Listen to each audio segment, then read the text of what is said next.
अस्सलामु अलैकुम वरहमतुल्लाहि वबरकातुहू। एक्सप्लोरिंग इस्लाम में आपका स्वागत है। पैगंबर मोहम्मद सल्लल्लाहु अलैहि वसल्लम की 7 पसंदीदा जगह। पैगंबर मोहम्मद सल्लल्लाहु अलैहि वसल्लम की ज़िंदगी के दौरान उनका मुख्तलिफ़ जगहों से ख़ास रिश्ता था। इस्लामिक तारीख़ में इसका अजीम अहमियत है। दुनिया भर के मुसलमान इन ख़ास जगहों में जाते हैं और पैगंबर मोहम्मद सल्लल्लाहु अलैहि वसल्लम के लिए सबसे ख़ास जगहों में से एक माना जाता है। तो चलिए जानते हैं रसूल सल्लल्लाहु अलैहि वसल्लम की 7 सबसे पसंदीदा जगहों के बारे में। काबा।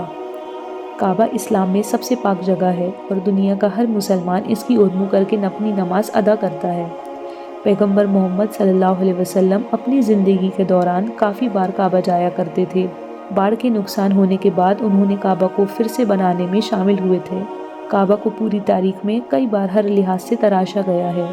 ज़ेरों की बढ़ती तादाद को देखते हुए काबा के आसपास की जगहों को बढ़ाया गया, जो कि उस समय राजा दूसरे खलीफा उमर के द्वारा किया गया था, और खलीफा उस्मान ने खुले मैदान के चारों ओर इमारत की तामीर करवाया था और इस जगह कुछ अहम चीज़ों को भी इसमें शामिल किया गया। मस्जिद अल हरम, मुक़द्दस मस्जिद। मस्जिद अल हरम सऊदी अरेबिया के मक्का शहर में मौजूद है, जो कि दुनिया की सबसे बड़ी मस्जिद है और दुनिया भर के मुसलमान यहाँ पे हज के लिए आते हैं, जो इस्लाम के 5 सतून में से एक है। पैगंबर मोहम्मद सल्लल्लाहु अलैहि वसल्लम ने मस्जिद अल हरम में नमाज अदा किया करते थे और कई दफ़ा लोगों को खुतबा दिया करते थे। मस्जिद अल हरम में बहुत सी अहम जगह जैसे कि जमजम का कुआं, मकाम इब्राहिम और सफ़ा मरवा की पहाड़ी शामिल है। मस्जिद अल नबवी।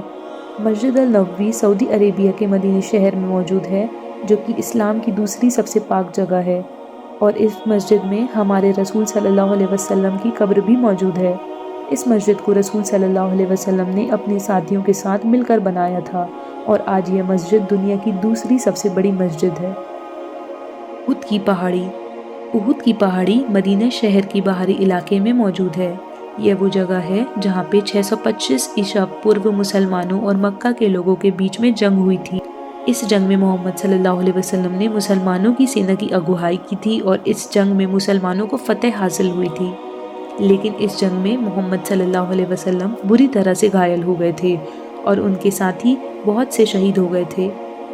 इस दुखद घटना के बावजूद मोहम्मद सल्लल्लाहु अलैहि वसल्लम ने ये पक्का किया कि मुसलमान उहुद की पहाड़ी से हमेशा जुड़े रहें। हीरा की गुफा। हीरा की गुफा मक्का शहर के बाहरी इलाके में मौजूद है। मोहम्मद सल्लल्लाहु अलैहि वसल्लम हमेशा इस गुफा में मरकबा और गौर फिक्र के लिए जाया करते थे। यह जगह भी है जहाँ पे मोहम्मद सल्लल्लाहु अलैहि वसल्लम को फरिश्ते जिब्रील के द्वारा कुरान की पहली वही नाजिल की थी। अल-बकी मदीने में कब्रिस्तान। यह वो कब्रिस्तान है जहाँ पे मोहम्मद सल्लल्लाहु अलैहि वसल्लम के साथी और उनके घर वाले दफन हैं, और इब्राहिम अलैहिस्सलाम और उनके बेटे और बेटियों को भी यहीं दफनाया गया था, जिनके नाम ज़ैनब, रुकैया, उम्म कुलथुम और फातिमा हैं। इस कब्रिस्तान में मोहम्मद सल्लल्लाहु अलैहि वसल्लम के लगभग 10,000 साथियों को दफनाया गया था। मोहम्मद सल्लल्लाहु अलैहि वसल्लम हमेशा यहाँ पर आके अपने साथियों के लिए दुआ करा करते थे, जिसकी वजह से इसे जन्नतुल बकी भी कहा जाने लगा, क्योंकि यह ज़मीन पर जन्नत के टुकड़े की तरह है। अल अक्सा मस्जिद। अल अक्सा मस्जिद फ़िलिस्तीन के जेरूसलम शहर में मौजूद है।